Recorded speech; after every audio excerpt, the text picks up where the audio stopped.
Thanks for joining us on this edition of the Capitol Brief. I'm Seth Berensweig here in our studio in lovely, sprawling Tysons, Virginia, back with my colleague and friend John Tamney. John, how you doing? I'm great. Good to be back. Good to see you. Welcome back. I know that you've been on the book tour and you've been a busy man. Real quick, how's that going? It's going well. We're getting more publicity for this than the past few books, so I have my fingers crossed that this is wow. That this will get the attention that I think it deserves and I think it needs also. When Politicians Panicked. Yes. By John Tamney. I want to tell this story. Love it. Yeah. Love it. Okay. Well, we are here today to talk about a topic that is really just blowing up. And it's a question of, should companies play politics? Let me set the stage and set the table on this, and then let's jump in. And I can't wait to get your opinion on this. What the epicenter of this controversy, of course, is Georgia. The runoff elections in Georgia, as it related to the Senate, ended up having a really big shift and change in America and in Washington. Of course, we know what happened with Kelly Loeffler and David Perdue in the Senate, and now we have essentially a 51-50 tie break. The Biden administration has already been able to pass one major piece of legislation. They're knocking on the door for another big piece of legislation. And Georgia has been really an epicenter of a lot of issues with respect to voting and voting process. The Georgia State Legislature has enacted a new law that the Georgia governor signed into law recently in a controversial closed-door ceremony. And we'll get into what the law says and doesn't say. A lot of people have been talking about it. There have been things that have been said about it that I think are incorrect. And there are other things about it that are a serious problem that I believe are correct. However, the reason why this is relevant to business is that corporate America is now in the frying pan. There have been a number of companies, including sports, professional sports, that have really jumped into the fire, and there are a lot of sparks flying. For example, Major League Baseball moved the All-Star game out of Atlanta and into Denver. The sparks are flying, the fingers are pointing. It's a big issue, and it is a big impact on corporate America. So, John, let me throw this baseball to you and ask you to lead us in. What's your take on this? Well, since it's so sports-focused, I think the only way to begin with this is to think about the famous Michael Jordan quote, and I don't think it's apocryphal. Why aren't you, Mr. Jordan, involving yourself in politics in the Harvey Gantt Senate race? Mm-hmm. Republicans buy shoes, too. And that's my general reaction. Why would corporations even bother touching things like this? There is a polarized electorate. I think that's always been the case in the United States. Why would you get in the business of doing something that's going to be blown up in the media, as you allude, on the way to potentially angering very acquisitive customers? Just stay out of it. It's not your area of expertise. So you think that the Mitch McConnells of this discussion, in your view, are right? Stop dabbling in politics, get out of the frying pan, stay in the boardroom, let us do our job, you do your job, cut it out. You basically, in substance, agree with Mitch McConnell on this. Yeah, and not in an ideological way. I would feel this way even if I were a hard left-winger. I just, wait, you are in the business of meeting the needs of customers. Right. Why are you talking about this? It's not an area of expertise. What could you know about this? Ken Fisher, the great investor, always makes the point that he's not anti-charity, but he just acknowledges he knows nothing about how to cure cancer, and so he doesn't feel that's an effective way for him to put his wealth to work. What would a company like Coca-Cola know about politics? Mm-hmm. So don't get involved. Okay. Well, let me advocate and throw a couple of questions at you. We live in a very politically hot and polarized moment right now in America. And while it is absolutely true that these companies can sit on the sideline and say nothing, by saying nothing, you're indicating something. In other words, you have these major issues that are going on in Georgia, and as we'll talk about, this is just the beginning of this story because Texas and others are not far behind, where people will come in and say, to companies that are based in or around Atlanta. Major companies, Coke, Porsche, UPS, Home Depot, etc. Big companies. How would you help them understand how to, or advise them on how to respond to the critique that if they're not going to get involved in a hot topic that would be as red hot as voting rights, regardless of how things shift one way or the other, that there's a comeuppance in terms of taking that position or non-position as well. Yeah, no, look, it's a valid point, and it speaks to what I suppose what investment banks have always done. And it speaks to maybe where you're going with this, or maybe what you think. Corporations nowadays have no choice. There is that argument.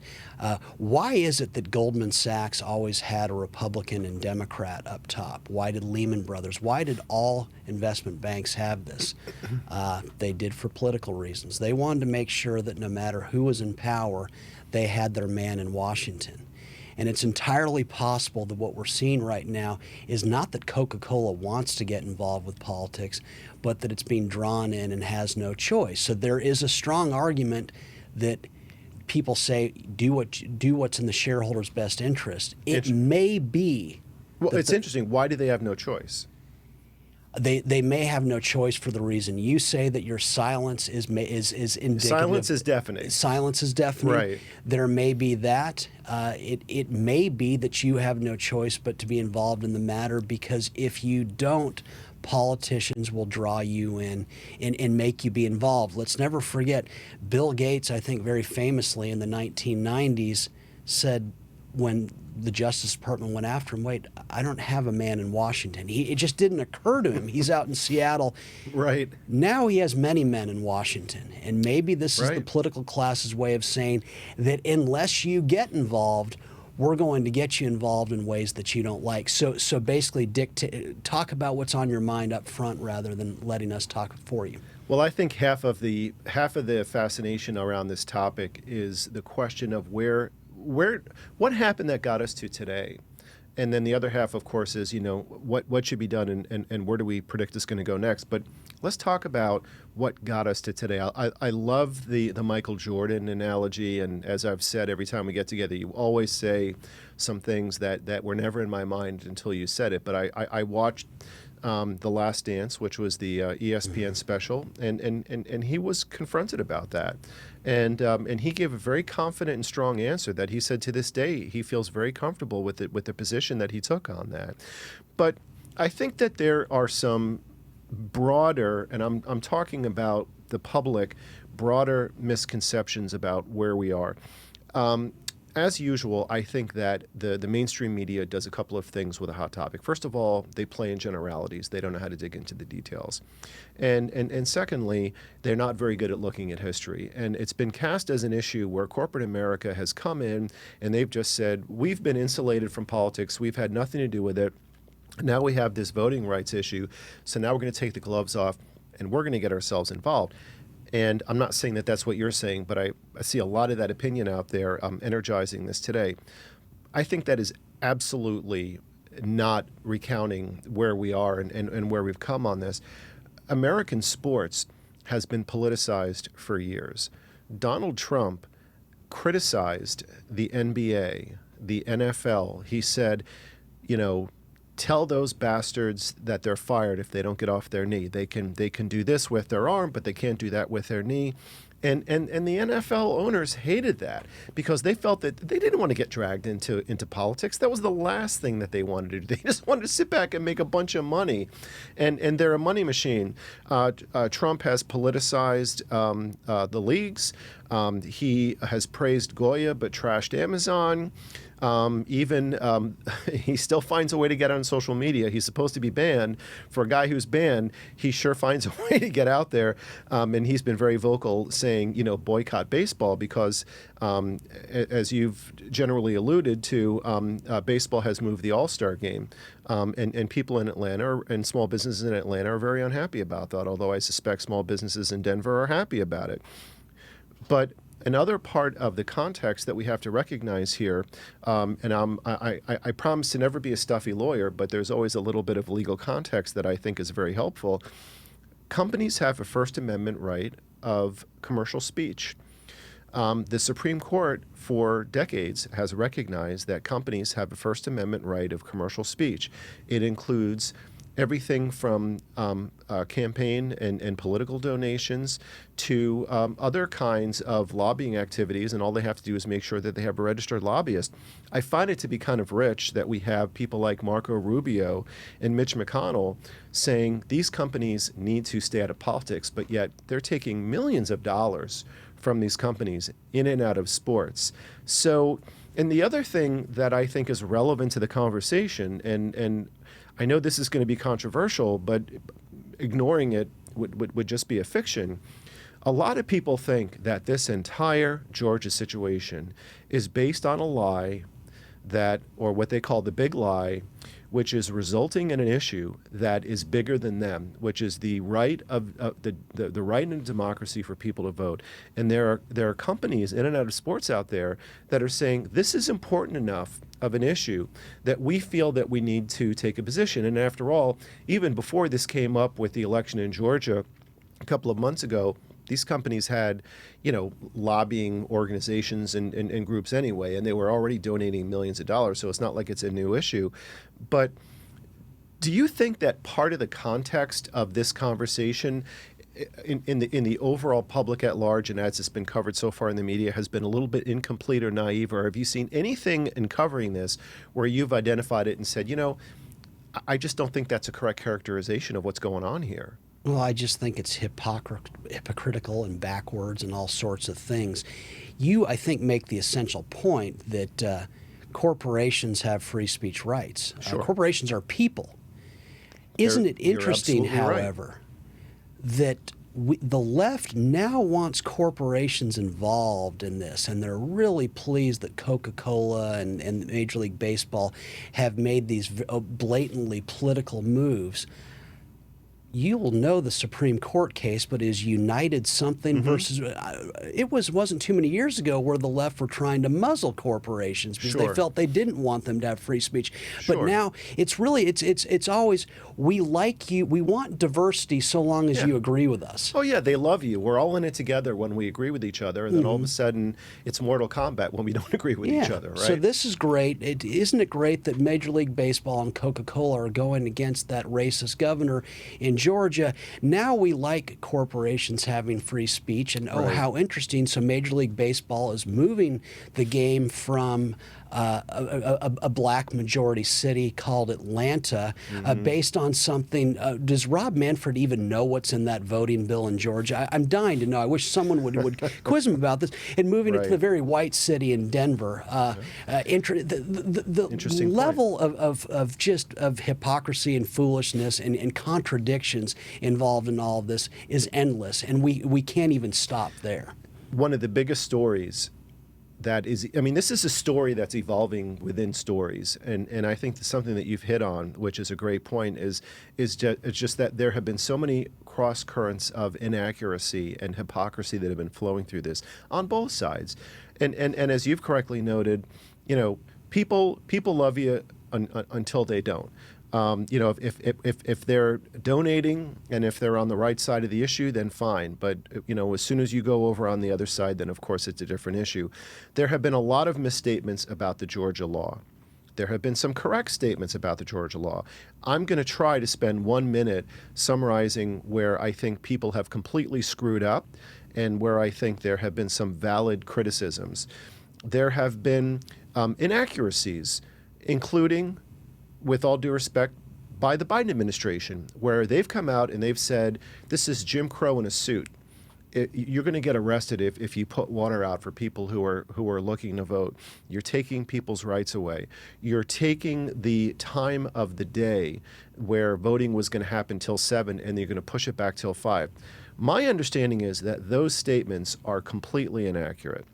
They may close by 5, but they have the discretion to continue to serve the voters and to stay open till 7. It's not correct that you can't give someone water. It's a little bit more specific than that. And I still think I'm a little bit concerned about this, but I don't think it's a big deal. It's more about the perimeter and not having people go closer into the area, which is much more closer where the voting is happening. But you can provide people refreshments outside the building. That has been completely blown up out of proportion. Things that are a problem. Drop boxes for dropping off paper ballots are being significantly reduced, and the boxes are going into government buildings. And when those government buildings close at 5 o'clock, that's it. They have been significantly reduced. There is a reconstituted state election board that has been reappointed and reformulated by the Republicans that can overturn certain procedures and appointments of local county election boards, where they can get involved prior to certification to take actions in certain areas for a takeover of county election board procedures and appointments if they see a result that they don't like. So again, just to be objective and as fair as possible, I think that there have been some misconceptions about the law that have been unfair to Georgia, but I think that there's also some serious problems with it. And just to give a little bit of a recounting of some of the companies involved, there have been very strong responses, and there have been some watered down responses, even though the ones that have watered down have resulted in some retaliation. Strong responses. Major League Baseball, All-Star Game, out of here. Strong response.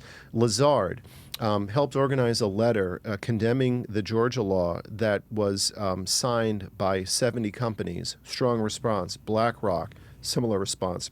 Companies that have taken a little bit more of a watered-down stance, but that have still been punished and threatened. Delta, Coke, AT&T, Microsoft, speaking out. Have you seen a business in America navigate this storm in a way where you've looked at it, or you could point to it and say, I think that they're doing the right thing here. I think that they're just, staying away from the storm cloud?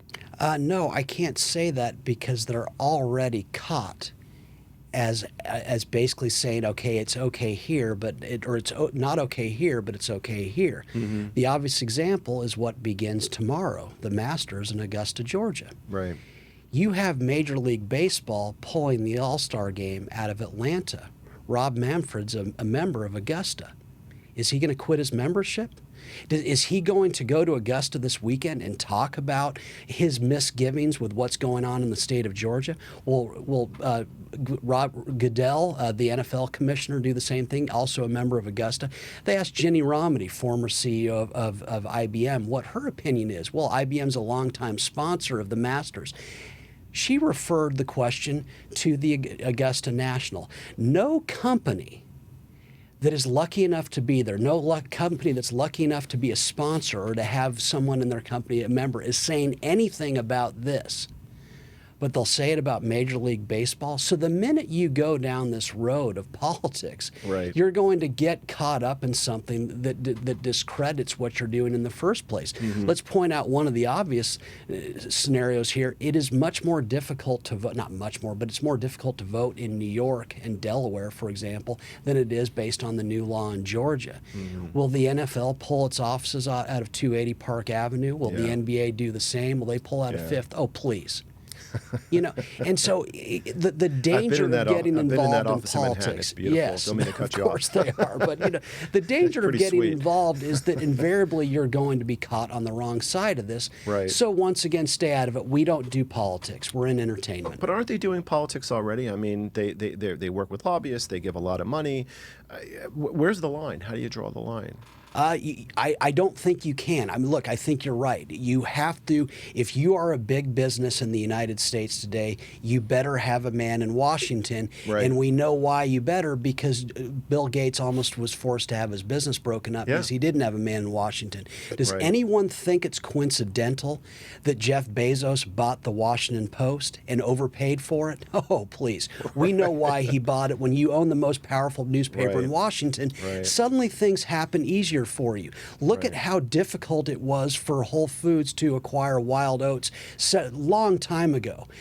John Mackey, the CEO of Whole Foods, had his emails sifted through by the Department of Justice. When Bezos' Amazon, a much larger, much more powerful company, acquires Whole Foods, 2 months the deal sails through. So you better have a man in Washington. Right. And that's sad. But boy, I would be very reluctant about being a loud voice about politics, because it's a bad business once you go down that road. Yeah, I mean, you're in it whether you like it or not, to some extent, especially if you're a big business. Bezos really took it on the chin from Trump, and he's had a number of problems. But just a few other aspects of background. Retaliation. There have been some swipes. Some of their legislators and some of the folks in the Senate are throwing some left and right hooks here. Major League Baseball, in the Congress, Representative Jeff Duncan announced plans to draft legislation to remove Major League Baseball's federal antitrust exemption. That won't pass, but that's plainly retaliatory. Coca-Cola, 8 Republican legislators in the state of Georgia wrote and signed a letter to the president of the Georgia Beverage Association requesting the removal of all Coca-Cola products from office suites throughout the area.